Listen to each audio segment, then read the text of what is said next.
حسن رضا پاشا صاحب، secretary election commission عمر حمید آج چھٹیوں پہ ہیں. ایسی باتیں بھی آ رہی ہیں کہ انہوں نے استعفیٰ دے دیا ہے. الیکشن کی شفافیت پہ، الیکشن کے انعقاد پہ کتنا اثر پڑ سکتا ہے؟ وجوہات تو ابھی معلوم نہیں ہیں، لیکن اس مرحلے پہ ان کا استعفیٰ دے دینا جو کہ سوشل میڈیا پہ خبر گردش کر رہی ہے اور ان کی طرف سے اس وقت تک تردید بھی نہیں آئی، تو اس کا مطلب تو یہ ہوا کہ کچھ نیچے کسی لیول پہ کوئی ایسی بات آ رہی ہے جہاں پہ ان کو کوئی سر، مشکلات پریس تھی یا ریلیز جاری انہوں کر نے دی یہ ہے کہ وہ سمجھا بیماری کہ کے باعث کچھ دنوں کی چھٹیوں پہ ہیں. نہیں، چھٹیوں پہ ہیں. دیکھیں چھٹیوں پہ جانا چیز ہے، لیکن استعفیٰ دینا کچھ اور چیز ہے، کیونکہ پہلے خبر یہ آئی تھی کہ انہوں نے استعفیٰ دے دی ہے. اگر آپ، کیونکہ میں سفر کر کے آیا ہوں، مجھے نہیں آگاہی اس بات کی کہ اگر انہوں نے یہ پریس ریلیز جاری کی ہے کہ میں بیمار ہوں، تو یہ بھی ایک طرح سے وہ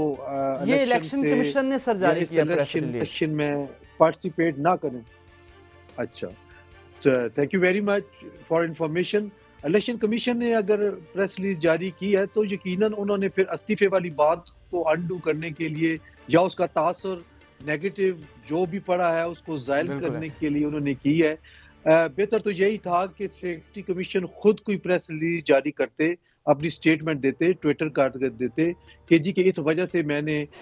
بیماری کی وجہ سے میں نہیں آ رہا یا استعفیٰ دے دیا، وٹ ایور میں بھی. لیکن تاحال کوئی کلیئرٹی نظر نہیں آ رہی ان تمام باتوں میں، اور اس وقت سے میرا خیال ہے کہ ہم سب کو کانشیس رہنا چاہیے کہ اگر الیکشن کمیشن کی جو موجودہ فارمیشن ہے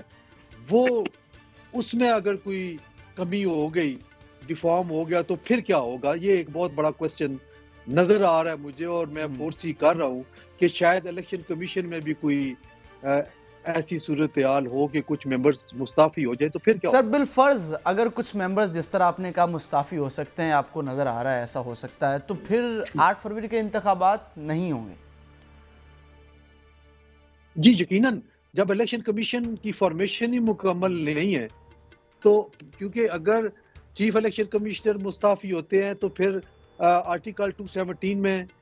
یہ لکھا ہے کہ ان کی جگہ پہ جو سینئر موسٹ ممبر ہوگا وہ as care taker chief election commission ہوگا. لیکن باقی جو ممبرز ہیں اگر 3 ان میں سے استعفیٰ دے دیتے ہیں تو یہ تو الیکشن کمیشن فنش ہو گیا، تو پھر کیسے الیکشن ہوں گے. تو معاملات اس طرف جا رہے ہیں. دوسری طرف آپ دیکھیں گے مولانا فضل الرحمان صاحب 6 یا 7 دنوں کے لیے ملک سے باہر جا رہے ہیں، افغانستان جا رہے ہیں. ایسے موقع پہ جب کہ وہ خود الیکشن میں 1 سے زائد سیٹوں پہ کینڈیڈیٹ بھی ہیں اور انہوں نے اپنی پارٹی کی الیکشن کمپین کو لیڈ بھی کرنا ہے، اور اس مرحلے پہ اگر جاتے ہیں تو یہ بھی بڑی ایک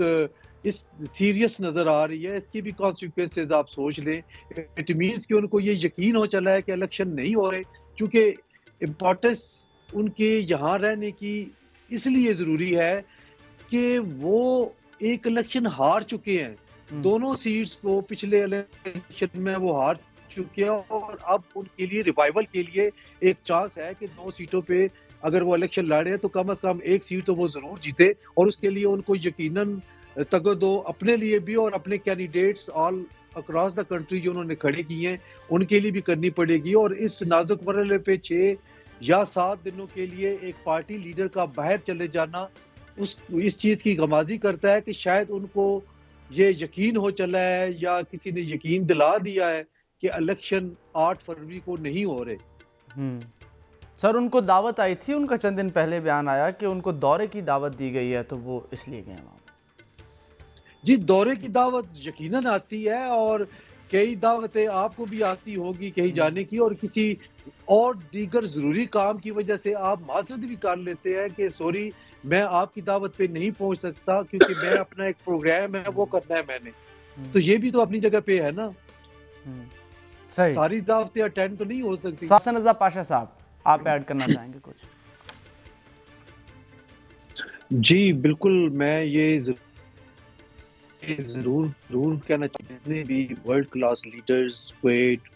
وہ سامنے آئے ہیں انہوں نے جو اچھا مطلب پوئٹری کا دیکھیں تو فیض احمد فیض کی جتنا اچھا کلام انہوں نے جیل کے اندر والا لکھا وہ باہر جیل سے باہر والے کلام سے بہت اوپر ہے اور بہت زبردست ہے، جس کو ساری دنیا میں سراہا گیا اور لینن پرائز ان کو ملا۔ اسی طرح جتنے بھی اچھے لکھاری ہیں جن کو ترقی پسند ہونے کی وجہ سے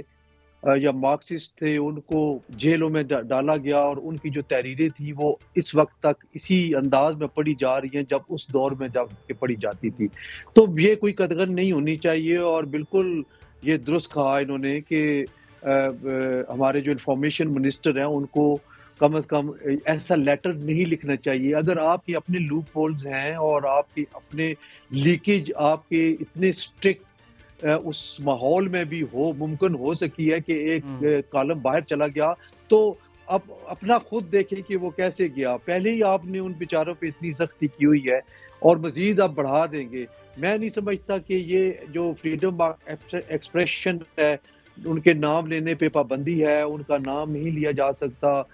اگر کوئی لکھتے ہیں تو پھر اس کی مذمت کی جاتی ہے، اس کو روکا جاتا ہے، تو یہ چیزیں مناسب نہیں ہیں۔ آئین آپ کو بنیادی حقوق دیتا ہے، آپ کو یہ بنیادی حق ہے کہ آپ اپنا فریڈم آف ایکسپریشن جو ہے اس پہ آپ قدغن نہیں لگا سکتے۔ ٹھیک ہے، انہوں نے کچھ جرم کیا ہے، ایف آئی آر درج ہوئی ہے، وہ اپنی سزا بھگت رہے ہیں، وہ گرفتار ہیں، ضمانت نہیں ہوئی، ٹرائل ہو رہا ہے، سزا جزا جو ٹرائل کورٹ ہے وہ دے دے گی، وہ اس کے اپنے ایک کانسیکوینسز ہیں اور ایک اپنا طریقہ کار ہے جس پہ عمل ہو رہا ہے۔ لیکن کچھ انسانی آزادیاں، انسانی حقوق، بنیادی حقوق اپنی جگہ پہ ہوتے ہیں اور جو مقدم سمجھے جاتے ہیں، ساری دنیا میں ان کو مقدم سمجھا جاتا ہے۔ تو میں سمجھتا ہوں کہ اگر 8 فروری کے الیکشن کے حوالے سے اس وقت لوگ یہ باتیں کر رہے ہیں تو اس میں ہماری جو موجودہ حکومت ہے ان کی بھی کچھ اپنے ہاتھ ہیں یا اپنے انداز اور طریقے ہیں جن کی وجہ سے یہ انگلیاں اٹھ رہی ہیں۔ کیونکہ اگر سپریم کورٹ آف پاکستان نے، الیکشن کمیشن آف پاکستان اور پریزیڈنٹ آف پاکستان کی مشاورت، ان دونوں نے مشاورت کی اور ایک ڈیٹ دی جس کو سپریم کورٹ آف پاکستان نے کہا جی کہ ٹھیک ہے اگر آپ دونوں اس ڈیٹ پہ راضی ہیں تو یہ پتھر کی لکیر ہے، تو کم از کم اس کو دیکھنا چاہیے کہ ایک ملک کے اعلیٰ ترین کانسٹیٹیوشنل ادارے نے یہ بات کر دی ہے، تو آپ اس کو ڈیٹ کو ڈسٹرب نہ کریں اور اس کو الیکشن کو پروسیس کو ہونے دیں۔ جب تک یہ الیکشن نہیں ہوگا اس وقت تک اکنامی کی جو سٹیبلٹی ہے وہ نہیں آئے گی، اور جب یہ سٹیبلٹی نہیں آئے گی تو پھر ملک میں انتشار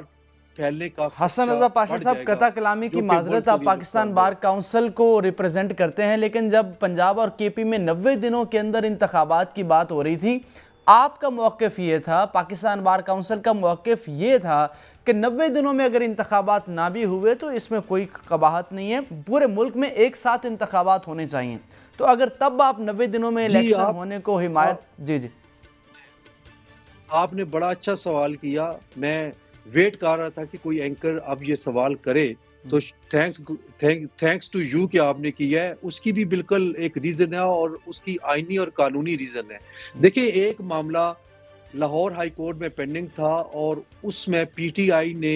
پٹیشن فائل کی، رٹ پٹیشن فائل کی، اس میں جسٹس جواد حسن صاحب سنگل بینچ انہوں نے آرڈر کر دیا کہ 90 دن کے اندر اندر الیکشن ہو۔ اس فیصلے کو الیکشن کمیشن آف پاکستان نے چیلنج کر دیا آئی سی اے میں، ساتھ ہی ایک اور پٹیشن کے پی میں بھی آئی اور پشاور ہائی کورٹ میں بھی اس 90 دن میں الیکشن کرانے کے لیے پٹیشن آ گئی۔ اب جب ایک فیصلہ آپ کے حق میں آ گیا اور آئی سی اے میں پینڈنگ ہے، تو آپ نے جو پٹیشنر اس میں تھے انہوں نے اٹھا کے معاملہ ڈائریکٹلی 184(3) کے تحت سپریم کورٹ میں کر دیا۔ سپریم کورٹ نے ساتھ ہی سو موٹو بھی لے لیا، ایک 3 رکنی بینچ نے سروس میٹر کا ہیئرنگ کرتے ہوئے اس کو سو موٹو کی طرف لے گئے اور 184(3) وہاں بھی انووک ہو گئی۔ وہاں پہ ایک بینچ بنا جو کہ تقریباً وہ تھا اس وقت 9 رکنی، پھر 7 رکنی بنا، اور پھر وہ بینچز کا جو آنکھ میں چولی تھی، کھیل تماشا شروع ہوا جس میں ججز صاحبان کے اختلافی نوٹ آئے اور انہوں نے تقریباً اپنا ورڈکٹ بھی دے دیا اور 4-3 اور 3-2 کی بات ہوتی رہی۔ اس وقت ہم نے یہ کہا کہ یہ نہیں ہونا چاہیے۔ ایک معاملہ جب آنریبل اس ہائی کورٹ میں پینڈنگ تھا، اس میں ایک ڈیسیژن بھی آ گیا تھا، تو ان کو معاملہ اپنے پاس نہیں لانا چاہیے. تو وہ ایک آئینی بحث تھی جس میں ہم یہ سمجھتے تھے کہ 4 سر اسی آئینی بحث کی وجہ سے انتخابات لیٹ ہو گئے.